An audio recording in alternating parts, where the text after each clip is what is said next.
No hay ciudades sin barrios, no hay barrios sin viviendas, y sin vivienda no hay vivir. Bienvenidos y bienvenidas a Para Ayer.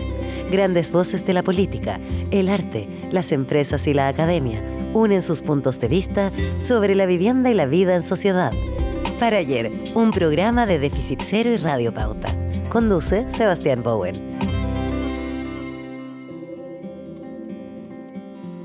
Muy bienvenidos a un nuevo capítulo de Para Ayer, programa en conjunto entre Déficit Cero y Radio Pauta.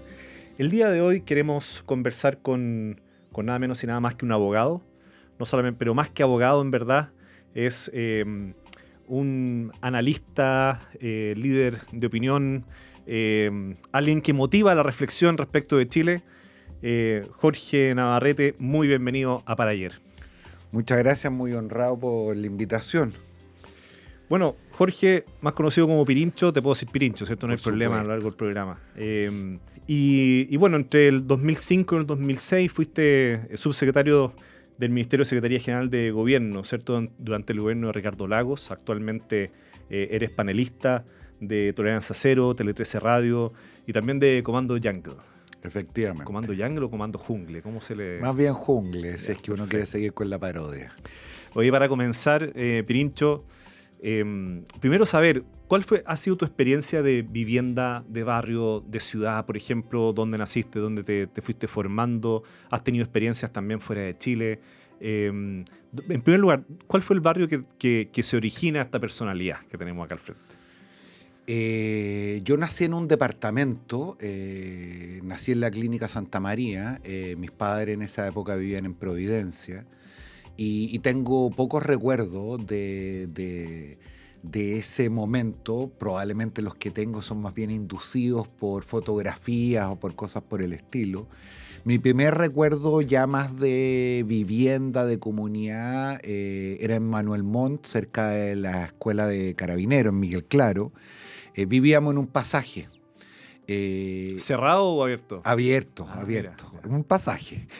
Y me acuerdo había un nogal gigantesco y buena parte de los amigos, la gracia era subirse al nogal y sacar nueces, y cada vez las nueces estaban más arriba y era más peligroso, y mi mamá y el resto de los padres del condominio retándonos. Después viví en Alicante, cerca de Colón, del Rubio famoso, en una casa, pero que en esa parte de Alicante era raro, porque tenía como un árbol en la mitad de la calle, una pequeña plazoleta que nos servía además para jugar fútbol, mucha vida afuera, cosas que hoy día en general uno no hace. Claro, tenías que gritar auto, así se venía, ¿no? Efectivamente, claro. Y después nos fuimos a vivir al Arcángel, ahí como cerca del Parque Arauco, después Luis Pasteur. Estoy siempre hablando ya de la vida con mis padres, y ya fuera de mi hogar, primero en Huechuraba y después en Las Condes. Yo te diría con todo que mi aproximación más nítida, más genuina, más impactante con la vida de barrio fue el privilegio de haber podido vivir en Madrid durante 5 años. Y ahí estuviste estudiando un doctorado. Allá. Estuve estudiando un máster en Derechos Fundamentales y después un doctorado. ¿Y cuáles eran las principales diferencias que percibías o percibes hoy día a la luz de la historia entre esa vida que tuviste de barrio en Madrid y la vida que tuviste finalmente de casa a barrio acá en Chile? Yo te diría que una fundamental, y lo voy a expresar de la siguiente manera. El mayordomo que cuidaba en mi edificio, su hijo estudiaba en el mismo colegio que estudiaba mi hija, que era un colegio que estaba a 1,5 cuadras de distancia. El hijo de ese mayordomo, como mi hija, como yo, como el mayordomo, nos atendíamos en el mismo consultorio de salud público en la esquina, muy prestigiado. Bajábamos a tomar café en la misma taberna, abajo. Y ahí fue la primera vez que entendí por qué los españoles no se tratan preferentemente de usted y se tratan de tú, cualquiera sea su condición social. Y probablemente tenía que ver con eso, con que en esta carrera que es tan disímil sobre todos los puntos de partida, más allá de las dificultades que sistemas como esos tienen, hay algo muy igualitario en el compartir un mismo espacio y de la misma forma. y sentir que si a mi hija o al hijo del mayordomo, de Pedro en este caso, a uno le podía ir mejor o a otro peor, iba a depender menos de la familia donde venían y más de su esfuerzo, de sus méritos y sus propios talentos. Y al hacer la analogía con Chile, ¿es únicamente del tipo de sociedad, política pública, vida urbana que se tiene, o también hay elementos que tú podrías percibir que son más bien culturales, de la forma en que nos tratamos, de la mentalidad, o están mezclados? ¿Cómo te explicas esa distancia entre la experiencia más igualitaria de vida, de barrio que viviste en Madrid con la experiencia que se vive acá en Chile? Yo creo que lo que a nosotros nos pasa de repente es que a rato hemos perdido la capacidad de asombro. Mira, sin querer exagerar, probablemente menos que antes, pero todavía en Santiago, tú a una persona le preguntas dónde vives y cuando te contesta probablemente te contesta 5 preguntas al mismo tiempo. Según donde una persona más o menos vive, uno puede calcular cuál es su ingreso medio familiar, que a su turno depende de si estudió o no una carrera profesional, que a su vez depende de la posibilidad de estudiar en un colegio particular pagado, de las pocas excepciones que tienen colegio público, que a su vez depende de la suerte y nada más que la suerte de la familia donde nació. Muchas veces el lugar donde uno vive en Santiago determina si tienes cuenta corriente y en qué banco. Y haber perdido la capacidad de asombro respecto de esa brutalidad y en lo que significa que no es simplemente una coincidencia estadística, probablemente me parece a mí está en el centro de nuestros principales problemas. Tú estás hablando ahí directamente de la segregación, que no es únicamente social, económica, sino que tiene una expresión territorial, ¿cierto? Y por lo tanto, como hay una segregación, te permite de alguna manera sacar rápidamente conclusiones de todas las dimensiones de la vida únicamente en el lugar en que estás viviendo o naciendo, ¿cierto? Uh-huh. En esa perspectiva, siendo la segregación de los principales problemas sigilosos y profundos que tenemos en nuestro país, ¿por qué nos cuesta tanto enfrentarla? Yo diría que por varias cosas. Primero, por ignorancia y porque suponemos que nuestra propia prosperidad, capacidad de tener éxito y ascenso está ineludiblemente acompañada con la comunidad y con el resto de las personas que comparten esa comunidad. Esta idea de que mezclarse, integrarse es una suerte de retroceso para los que están más arriba, es una especie de lastre, está profundamente arraigada. Y si tú me apuras todavía que sigue siendo un país pobre, muy aspiracional y a ratos bien arribista, entiende incluso como clave del éxito desde el punto de vista personal o familiar el hecho de abandonar esa integración y empezar a compartir con comunidades donde se sienten pares. Claro, la segregación no es únicamente la pobreza, es de la riqueza también. Ciertamente. ¿Cierto? Estamos conversando con Pirincho Navarrete sobre varios temas de la vivienda, el barrio, la ciudad, pero finalmente la vida en comunidad en Chile. Y en ese plano, ¿cuál es el correlato que se tiene desde las políticas públicas respecto a de la segregación? Porque en efecto, si la segregación finalmente va definiendo, ¿cierto? Y es algo que se reproduce, una forma en que se reproduce a través de las políticas públicas, cuando aquellos que se encuentran en la decisión de las principales instituciones de nuestra sociedad, ¿cierto? Mercado, Estado, están viendo y están viviendo de manera segregada a aquellos que probablemente les afecta o son altamente influenciados por las decisiones que esas mismas instituciones toman. Entonces, siempre he pensado que hay una relación entre esa segregación y cómo esa segregación se autorreproduce a través de políticas públicas que están dadas justamente o tienen de alguna forma el lente de la segregación. Entonces se nos escabulle la segregación inconscientemente a los chilenos y chilenas a través de las decisiones institucionales. ¿Compartes esa visión o no? No solo la comparto, te diría yo que incluso un poquitito más brutal. A ratos es políticamente poco correcto decirlo, pero tú, yo y un grupo importante de personas somos parte de 2 o 3 generaciones respecto del cual el proceso de recuperación democrática estuvo muy fuertemente ligado no solamente a la reconquista de las libertades civiles y políticas, sino que a enfrentar el principal flagelo que tenía este país, que entre otras cosas apuntaba a un 40% de la población bajo la línea de la pobreza. Y eso se hizo, como conversábamos hace un rato, y quizás fuimos muy exitosos por un esfuerzo inédito, público y privado, que llevó a la política pública a niveles donde nunca pudo haber llegado solamente o preferentemente desde el Estado. Eso no solamente ocurrió en vivienda, eso ocurrió en salud, ocurrió en educación, en infraestructura, es decir, los casos son muchos. Y en algún minuto probablemente eso se quebró. Y eso se quebró, entre otras cosas, por la convicción de que quienes van tomando las decisiones son más bien parte de un cierto grupo que está más preocupado, en el estereotipo, digo, de perpetuar sus privilegios y prebendas que de redistribuir. Y la redistribución en este caso no es social, es profundamente política. Es decir, esta idea que hay detrás, que tú sugieres de que la política pública perpetúa y consolida esta segregación, tiene que ver con que la principal promesa que hay detrás de la democracia y que probablemente hemos incumplido es que los intereses de todos los ciudadanos valen más o menos lo mismo, o que la democracia representa a todas las personas de igual forma. Eso no es verdad en Chile.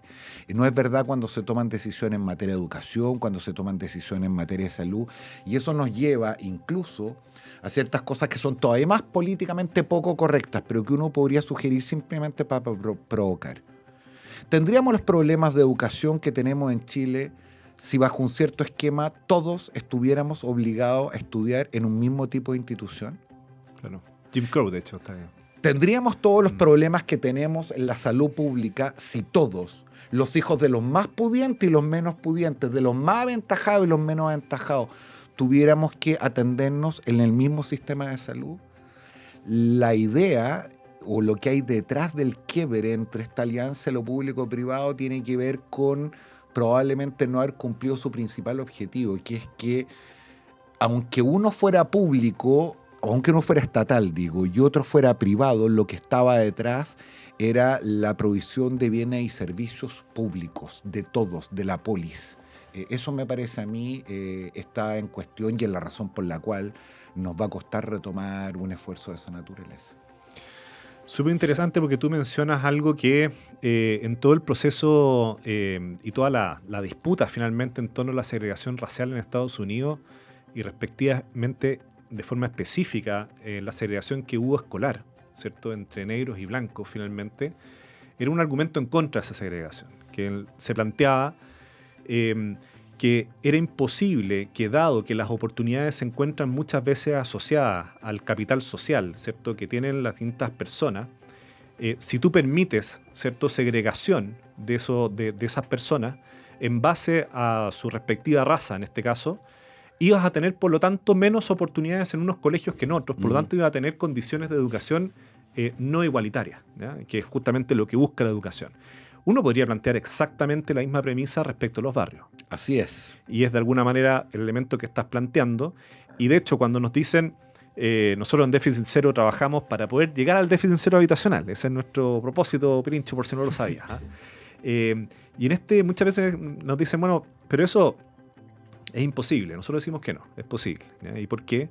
Porque Chile ha tenido otras gestas de manera de política pública o de desarrollo social que han sido tanto o más, digamos, desafiantes y que sin embargo se han logrado. El mejor ejemplo y que uno podría dar, hay varios, pero uno podría dar muy específicamente el caso de la disminución de la pobreza, que lo mencionabas ahora, ¿cierto?, cerca del 40% a comienzos de los 90 y en 15 años la bajaste a menos del 20%, y eso se debe en gran parte a un desarrollo como país inclusivo, que evidentemente hay muchos desafíos todavía por delante. ¿Qué se debería hacer para retomar ese pacto de alianzas de colaboración pública-privada? Estamos hablando de desafíos, el caso de vivienda nosotros lo hemos calculado en más de 90.000 millones de dólares, lo que habría que generar como inversión para lograr esto. Y eso se podría lograr en base a alianzas público-privadas. Pero ¿cómo se debería hacer para que justamente no se produzca de nuevo un quiebre, ¿cierto? Si es que uno tuviera la expectativa de retomar un pacto pro desarrollo inclusivo del país, y específicamente en el tema de vivienda o en otros ámbitos, pero para que no se vuelva a producir ese quiebre que tú estás mencionando que se produjo y que discontinuó de alguna manera las alianzas público-privadas que fueron desde un punto de vista tan efectivas para Chile en su momento. Es una difícil pregunta, más bien una difícil respuesta, porque yo creo que lo que está detrás de ese quiebre, como de otros que hemos experimentado en los últimos 20 años, es una profunda crisis de confianza social, que tiene una dimensión política, tiene una dimensión empresarial, pero cuando uno mira, por ejemplo, los datos en América Latina y compara contra tus propios indicadores, Chile es un caso bien excepcional, donde la confianza respecto de lo que nosotros mismos creemos que hacemos o podemos hacer, una de las caídas más bruscas justamente ha sido la de Chile. Y siempre me gusta ejemplificarlo con esta metáfora, porque pese a que soy abogado, en Chile tenemos una cierta desviación de creer que estas cosas las arreglamos con ciertas normas o instrucciones, olvidando que hay una cierta base de compromiso fundamental detrás. Y la metáfora es la siguiente: cuando tú enfrentas una luz verde, ¿por qué pasas? No pasa porque hagas el ejercicio racional de que está enfrente de una luz roja, y si se pasa una luz roja, un carabinero le podría sacar un parte. Uno pasa porque hay un pacto básico, civilizatorio, el cual incluso uno entrega la seguridad a sus seres queridos. Ese pacto dice: luz verde se pasa, luz roja se para. Eso es lo que está quebrado en Chile. Y por lo tanto, si no recuperamos esa capacidad de confiar en el otro, esa capacidad de hacer cosas junto con el otro, y eso que acabo de decir es la definición más elemental probablemente de la política, de que en eso estamos dispuestos a socializar entre todos los costos, como también los beneficios, la capacidad para proyectar estos desafíos a 20, 30 años y no al gobierno de turno. Eso por el lado de la política. Y por el lado del mundo privado, de las empresas, entender que ese viejo discurso de que su gran contribución a la sociedad era generar riqueza, dar empleo y por eso pagar impuestos por sus legítimas utilidades, esa es la definición de valor privado. Y cómo las empresas empiezan y el mundo no estatal empieza a generar valor público. Y podríamos estar probablemente toda la tarde discutiendo qué es lo que significa eso, pero para mí o para ti como ciudadano, una empresa tiene valor público cuando, aunque no tiene nada que venderme, yo no tengo nada que comprarme. Me parece que es importante y que cumple una función en la sociedad. Si uno junta esos dos polos, entre lo público y lo privado, creo yo que estamos más cerca de reeditar un trato como el que se quebró en Chile. Y en ese ejemplo del semáforo que pusiste, con la luz amarilla, ¿frenas o aceleras? Buena pregunta. Lo que sí estoy absolutamente seguro, que es que lo que nos ha venido pasando es que un poco da lo mismo, porque si un día nos volviéramos todos locos y decidiéramos saltarnos las luces rojas, no habría norma, no habría carabinero, no habría nada que pudiera resolver esta cuestión. El entendimiento de que esto es una responsabilidad nuestra y que nuestra conducta es predecible y predictible por el lado del otro es lo que resuelve esto. Entonces, la pregunta no es ¿qué haría yo? Es ¿qué espera el resto que yo haga o que todos hagamos cuando enfrentemos una amarilla? Si el pacto es en amarilla pasa o en amarilla paras, da lo mismo. Lo importante es que eso sea parte del pacto. Ese pacto tú remites finalmente al concepto más profundo de solidaridad, ¿cierto? No la idea de lo que me sobre y lo dono, ¿cierto? La caridad, etcétera, sino solidaridad se usa, de hecho, en construcción como la viga solidaria. La viga solidaria es la viga que, si tú la mueves, todo lo demás se mueve, está compenetrada, interdependiente del resto. Y de alguna manera esa solidaridad y ese pacto es un elemento bien central de la cohesión social, y la cohesión social está asociada a tener reglas comunes, ¿ya? Y reglas que más o menos respetamos, ¿cierto? Y que todos podemos esperar que el resto las va a respetar. Se ha planteado en los últimos 3 años que es necesario hacer una suerte de actualización de esas reglas comunes. La mejor forma de ejemplificarlo es con un proceso constituyente. Y de hecho, se ha mencionado que este proceso constituyente es como la construcción de una casa común, ¿ya? Pero parece que nos cuesta construirla. Entonces, ¿en qué estamos con esa construcción? A ver, esto para mí es un tema sensible porque más allá del fracaso de la primera convención y lo difícil que lo tiene el actual Consejo, yo siempre he sido un militante de la urgente necesidad de tener una nueva Constitución. Y para serte completamente preciso, no necesariamente por sus normas, sino que por el procedimiento que eso involucra detrás. Es decir, el método del mensaje, la forma y manera de hacer las cosas. dice mucho más de nuestro éxito que el resultado material mismo. Yo tengo la impresión de que lo que está en el centro de nuestro problema político hace mucho tiempo y que entre otras cosas tiene que ver con el quiebro del pacto, es la ausencia de legitimidad, de sentirnos parte de algo común. Los alemanes tienen un concepto muy bonito, hablan del patriotismo constitucional. La patria no es una canción, no es un himno, no es una fecha, no es una bandera. La patria es el lugar donde nos reconocemos como parte de algo. Y la necesidad de reconstruir eso colectivamente con una conversación y una discusión colectiva, incluso cualquiera fuera el resultado, me parece que es el ejercicio que nuevamente tenemos que hacer. Vuelvo a las metáforas, pero esta es futbolística. Piensa el mejor equipo del planeta, el que tú quieras, y tráelo a jugar una cancha llena de hoyos, de barro, donde nadie sabe cuándo la pelota sale, donde no hay árbitro, en fin. El rendimiento de ese equipo sería prácticamente marginal. Es verdad que importa la calidad de los jugadores, pero lo que más importa es que en el espacio donde nosotros estamos desarrollando este debate público está profundamente deteriorado. Y creo yo que la razón por la cual nos cuesta ponernos de acuerdo para tener un nuevo texto constitucional es justamente la ausencia de un texto constitucional como expresión de un acuerdo común. Ahí tú estarías llegando a una suerte de círculo que puede ser vicioso, sí, ¿cierto? Que se ha visto reflejado en algunas conversaciones de este programa. Estamos conversando con Jorge Navarrete. Y de hecho, algunas personas han mostrado, dicho, bueno, hubo una revuelta social muy profunda hace 4 años.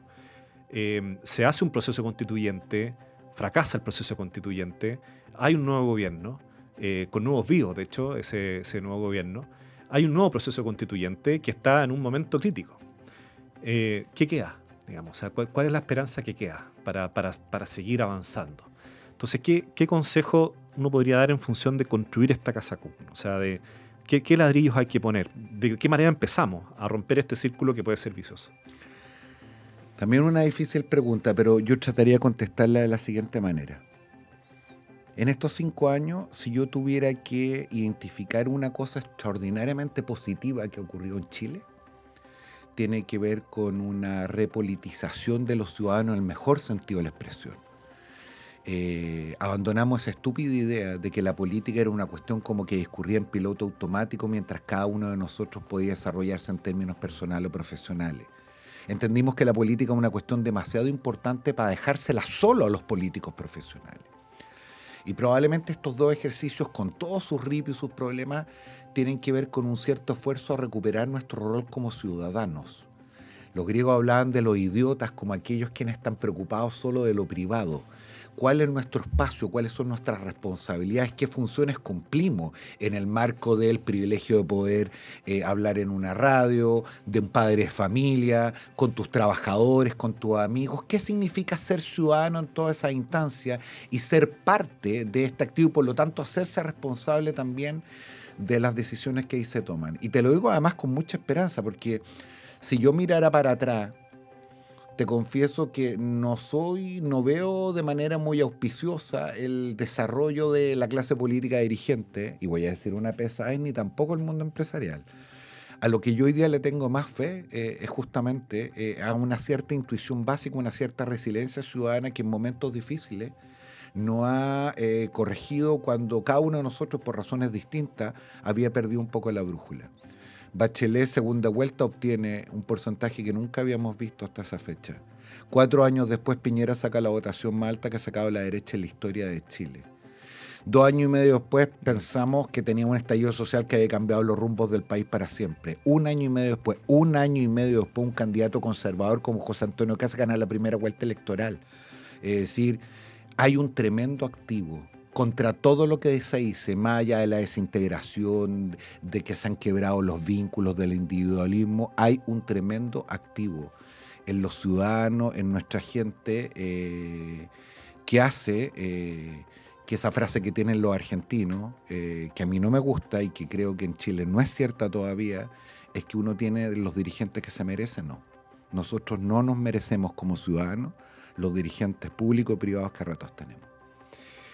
Nosotros decimos que para retomar esta cohesión social finalmente, este pacto se necesitan propósitos y un propósito común. Lo he visto además trabajando en comunidades que no hay nada más potente cuando hay un propósito común. Te puedes agarrar cuantas veces queráis, pero finalmente cuando hay una meta común y que te das cuenta que están todos necesarios en función de esa meta, se tiende a colaborar, ¿cierto? A generar estas reglas. Y nosotros creemos que la vivienda, los barrios, pueden ser un propósito común que impulse el desarrollo inclusivo, ¿ya? En Chile.